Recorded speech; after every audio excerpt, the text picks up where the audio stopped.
Hi ನಮಸ್ಕಾರ ಬೆಂಗಳೂರು. ನಿಮಗೆಲ್ಲ ಗೊತ್ತಿರೋ ಥರ ನಾವು ನಮ್ಮ ಮೆಟ್ರೋ ಸಾಗರದಲ್ಲಿ ಬೆಂಗಳೂರಿನಲ್ಲಿರುವ ವಿವಿಧ ವಿಶೇಷತೆಯನ್ನು ಎಕ್ಸ್ಪ್ಲೋರ್ ಮಾಡ್ತೀವಿ. ನಾನಿವತ್ತು ಒಬ್ಬ ವ್ಯಕ್ತಿನ ನಿಮಗೆ ಪರಿಚಯ ಮಾಡಬೇಕು ಅಂತ ಇದ್ದೀನಿ. ಇವರು ಸಮಾಜ ಸೇವಕರು. ನಿಜ ಹೇಳಬೇಕು ಅಂದರೆ ಲಾಕ್ಡೌನ್ ಪೀರಿಯಡಲ್ಲಿ 1.5 ಲಕ್ಷಕ್ಕಿಂತ ಹೆಚ್ಚು ಜನಕ್ಕೆ ಅನ್ನದಾಸೋಹ ಮಾಡಿ ತನ್ನ ಮಾನವೀಯತೆಯನ್ನು ಮೆರೆದಿದ್ದಾರೆ. ಎಷ್ಟೋ ಪ್ರೀಮಿಯಂ ಶೋಗಳಲ್ಲೂ ಬಂದಿದ್ದಾರೆ, ನಮ್ಮ ಬಾಹುಬಲಿ ಹಾಗೆ ಹೀಗೆ ಅಂತೆಲ್ಲ. ನಾನು ಇವ್ರ ಬಗ್ಗೆ ಸಿಕ್ಕಾಪಟ್ಟೆ ಕೇಳಿದ್ದೀನಿ. ಮತ್ತು ಅದೆಲ್ಲ ಬಿಡಿ, ಅದ್ರ ಜೊತೆಗೆ ಜ್ಯೋತಿಷ್ಯ ಶಾಸ್ತ್ರ ಅನ್ನೋದು ಇವರು ಅಳವಡಿಸ್ಕೊಂಡಿದ್ದಾರೆ. ಜ್ಯೋತಿಷಿ ಕೂಡ ಬರೀ 500 ರೂಪಾಯಿಲ್ಲ ಜಾತಕ ಹೇಳ್ತಾರೆ, 20-30 ರೂಪಾಯಿಲೆ ಪರಿಹಾರ ಕೊಡ್ತಾರಂತೆ. ಸಿಕ್ಕಾಪಟ್ಟೆ ಕ್ಯೂರಿಯಾಸಿಟಿ ಇದೆ, ಬನ್ನಿ ನೋಡೋಣ ಅದೇನು ಅಂತ.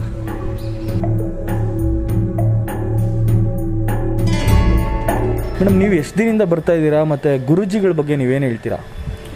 ನಾನು 17 ವರ್ಷದಿಂದ ಬರ್ತಾ ಇದ್ದೀನಿ. ನಾವು ಒಂದು 15 ವರ್ಷದಿಂದ ಬರ್ತಾ ಇದ್ದೀವಿ. I've been visiting this place 12 to 14 years. Oh. Yeah. ಗುರೂಜಿಗಳ ಬಗ್ಗೆ ಅಂದರೆ ನನ್ನ ಫ್ರೆಂಡ್ ಒಬ್ಬರು ಕರ್ಕೊಂಬಂದರು. ಅವತ್ತಿನಿಂದ ಇವತ್ತವರೆಗೂ ನಮಗೆ ಅವ್ರು ಏನು ಹೇಳಿದ್ದಾರೆ, ಏನು ಆಗಬೇಕಿತ್ತು, ಯಾವ್ಯಾವ ಪ್ರಶ್ನೆಯಲ್ಲಿ ನಾವು ಅವ್ರನ್ನ ಉತ್ತರ ಬೇಕೋ ಎಲ್ಲ ಸಿಕ್ಕಿದೆ. ಹೋಮ ಮಾಡಿ ಹವನ ಮಾಡಿ ದೇವ್ರಿಗೆ ಯಾವುದೂ ಇಲ್ಲ, ಒಂದು ಶ್ಲೋಕ ಒಂದು ಮಂತ್ರ ಹೇಳ್ತಾರೆ. ಅದು ಒಂದು ನಂಬಿಕೆಯಿಂದ ನಾವು ಹೇಳಬೇಕಷ್ಟೆ. ನಾನು 15 ವರ್ಷದಿಂದ ಬರ್ತಾಯಿದ್ದೀನಿ. ನನಗೆ ಫಸ್ಟು ಮಕ್ಕಳಾಗಿರಲಿಲ್ಲ. ನಮ್ಮ ಅಕ್ಕ ತೋರಿಸಿದ್ರು ಇಲ್ಲಿ. ನಾವು ಇಲ್ಲಿ ಬಂದ ಮೇಲಿಂದ ಅವ್ರು ಹೇಳಿದ ಪೂಜೆ ಅದೆಲ್ಲ ಮಾಡಿದ್ಮೇಲೆ ನನ್ನ ಮಗ ಅವನು ಹುಟ್ಟಿರೋದು.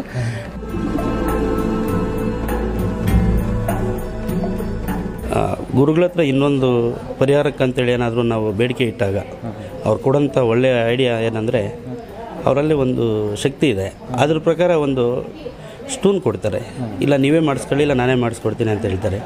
ಆ ರಿಂಗ್ನಿಂದ 3 ತಿಂಗಳೊಳಗೆ ನಿಮ್ಗೆ ಪ್ರಯೋಜನ ಆದರೆ ಇಟ್ಕೊಳ್ಳಿ, ಇಲ್ಲಾಂದರೆ ವಾಪಸ್ ತಂದು ಕೊಡಿ ಅಂತಾರೆ. ಸರ್, ಸ್ಟೋನ್ಸು ಅದ್ರ ಬಗ್ಗೆ ಏನೋ ಹೇಳ್ತಾ ಇದ್ರಿ, ಅದ್ರ ಬಗ್ಗೆ ಸ್ವಲ್ಪ ಕ್ಲಾರಿಟಿ ಕೊಡಿ ಸರ್. ಸರ್, ಈಗ ಜೆಮ್ ಸ್ಟೋನ್ಸ್ ಅಂತ ಹೇಳಿ ಮಾರ್ಕೆಟಲ್ಲಿ ತುಂಬ ಮೋಸ ಫ್ರಾಡ್ ಅದೆಲ್ಲ ನಡೀತಾ ಇದೆ. ಸೊ ಇಲ್ಲಿ ಬಂದರೆ ನಿಮಗೆ ಒರಿಜಿನಲ್ ಜೆಮ್ ಸ್ಟೋನ್ಸು ಮತ್ತು ನೇಪಾಳದ ಒರಿಜಿನಲ್ ಅಸಲಿ ರುದ್ರಾಕ್ಷಿ ತುಂಬ ಭಾಳ ಕಡಿಮೆ ಬೆಲೆಗೆ ನಿಮಗೆ ಇಲ್ಲಿ ಸಿಗುತ್ತೆ. ಅದು ತುಂಬ ಎಫೆಕ್ಟಿವ್ ಆಗಿರುತ್ತೆ. ಅದನ್ನು ತುಂಬ ಜನ ಪ್ರಯೋಜನ ಪಡ್ಕೊಂಡಿದ್ದಾರೆ. ತುಂಬ ಎಫೆಕ್ಟಿವ್ ಆಗಿರುತ್ತೆ ಮತ್ತು ಮಾರ್ಕೆಟಿಗಿನ್ನ ಇಲ್ಲಿ ತುಂಬ ಕಡಿಮೆ ಬೆಲೆಗೆ ಸಿಗುತ್ತೆ.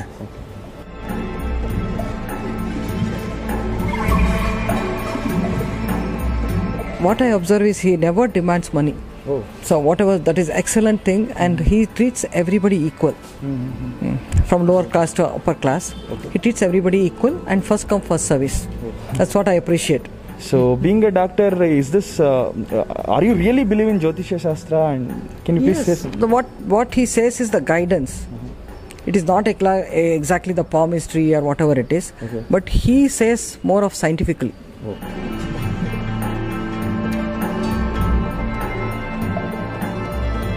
ನಮಸ್ತೆ ಗುರುಜಿ. ನಮಸ್ಕಾರ ಗುರುಜಿ, ಈ ಒಂದು ಜ್ಯೋತಿಷ್ಯ ಶಾಸ್ತ್ರ ಅನ್ನೋದು ನಿಜವಾಗ್ಲೂ ಇದೆಯಾ? ಅದ್ರ ಬಗ್ಗೆ ಒಂದು ಸ್ವಲ್ಪ ಕ್ಲಾರಿಟಿ ಕೊಡಿ. ಜ್ಯೋತಿಷ್ಯ ಶಾಸ್ತ್ರ ಮೊದಲಿಗೆ ನಾನು ನಂಬ್ತಾ ಇರಲಿಲ್ಲ. ಆದರೆ ನಾನು ತಾಯಿ ಕಬ್ಬಾಳಮ್ಮನ ಆಶೀರ್ವಾದದಿಂದ ನಾನೇ ಒಂದು ಜ್ಯೋತಿಷ್ಯ ಶಾಸ್ತ್ರವನ್ನು ಕಲಿತೆ. 96ರಲ್ಲಿ ಕಬ್ಬಾಳಮ್ಮನ ದೇವಸ್ಥಾನಕ್ಕೆ ಹೋಗಿದ್ದೆ. ಆ ಕಬ್ಬಾಳಮ್ಮನ ಪ್ರೇರಣೆ ಅವತ್ತು ರಾತ್ರಿಯಿಂದಲೇ ನಂಗೆ ಒಂಥರ ಮೈಯಲ್ಲಿ ಒಂಥರ ಅನುಭವ ಆಗೋಕ್ಕೆ ಶುರು ಆಯಿತು. ಅವತ್ತು ರಾತ್ರಿಯಿಂದ ನಂಗೆ ಸ್ವಲ್ಪ ಈ ಜ್ಯೋತಿಷದ ಬಗ್ಗೆ ಮತ್ತು ನಾನು ಕೆಲವು ಫ್ರೆಂಡ್ಸ್ಗೆ ಕೆಲವು ವಿಚಾರಗಳು ಹೇಳ್ತಾ ಇದ್ದೆ, ಅವ್ರಿಗೆ ನಿಜ ಆಗ್ತಾಯಿತ್ತು. ಸರಿ, ಅದೇ ಹಾಗೆ ಹೇಳ್ಕೊಂಡು ಬರ್ತಾ ಇವತ್ತು ಒಂದು ಜ್ಯೋತಿಷಿಯಾಗಿ ರೂಪುಗೊಂಡಿದ್ದೀನಿ ತಾಯಿ ಕಬ್ಬಾಳಮ್ಮನ ಆಶೀರ್ವಾದದಿಂದ. ಸಿಂಪಲ್ ರೆಮಿಡೀಸು, ಯಾರಿಗೋ ತುಂಬ ಆಡಂಬರ ಪೂಜೆ ಮಾಡಿಸಿದ್ದು ನನ್ನ 25 ವರ್ಷ ಸರ್ವಿಸಲ್ಲಿ ಒಬ್ಬರಿಗೊಂದು ಹೋಮ ಮಾಡಿಸೋ ಉದಾಹರಣೆ ಇಲ್ಲ. ಆದರೆ ಎಲ್ರಿಗೂ ಸಹ ಒಳ್ಳೆಯದಾಗಿದೆ ಆ ತಾಯಿ ಭಗವಂತನ ಕೃಪೆಯಿಂದ. ಇಲ್ಲಿಗೆ ಬಂದು ಅನುಕೂಲ ಪಡೆದಂಥ ಜನಗಳು ಹೇಳಿದ್ನ ನೀವು ಕೇಳಿದ್ದೀರಾ. ಕಮ್ಮಿ ಖರ್ಚಲ್ಲೇ ಎಲ್ಲದಕ್ಕೂ ಪರಿಹಾರ ಸಿಗುತ್ತೆ ಇಲ್ಲಿ. ಪ್ಲಾನ್ ಮಾಡಿ ವಿಸಿಟ್ ಆಗಿ. ಅಡ್ರೆಸ್ಸು ಡಿಸ್ಕ್ರಿಪ್ಷನ್ ಇದೆ. Thanks for watching our metro saga video. Will catch you in our next exploration. ಅಲ್ಲಿ ತನಕ ಪೀಸ್.